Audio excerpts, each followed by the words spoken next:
भर पावसात हातकणंगलेतील हॉटेल शिवशाहीला आग, कामगारांच्या सतर्कतेमुळे मोठी दुर्घटना टळली। हातकणंगले येथील हॉटेल शिवशाही येथे शनिवार दिनांक 4 जुलै 2026 रोजी पहाटे सुमारे 4 वाजण्याच्या सुमारास अचानक आग लागल्याची घटना घडली आहे। भर पावसात लागलेल्या आगीमुळे परिसरात काही काळ खळबळ उडाली होती। हॉटेलमधील कामगारांना वेळेत जाग आल्याने मोठी दुर्घटना टळली। प्राथमिक माहितीनुसार आगीत एक मोटरसायकल, टेबल, खुर्च्या तसेच हॉटेलमधील इतर साहित्य जळून मोठं नुकसान झालं।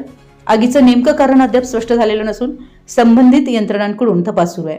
घटनेची माहिती मिळताच अग्निशमन दल, हातकणंगले पोलीस तसेच समर्थ रुग्णवाहिका तातडीने घटनास्थळी दाखल झाले। अग्निशमन दलानं अथक प्रयत्नानंतर आग आटोक्यात आणली। या घटनेत कोणतीही जीवितहानी झाल्याची माहिती मिळालेली नाही। घटनेनंतर संबंधित यंत्रणांनी पंचनामा व पुढील कार्यवाही सुरू केली असून नुकसानीचा अचूक अंदाज घेतला जातोय। आपल्या परिसरातील महत्त्वाच्या बातम्या पाहण्यासाठी आमच्या नवसंकेत न्यूज चॅनलला YouTube वर सबस्क्राइब करा आणि बेल आयकॉन प्रेस करा।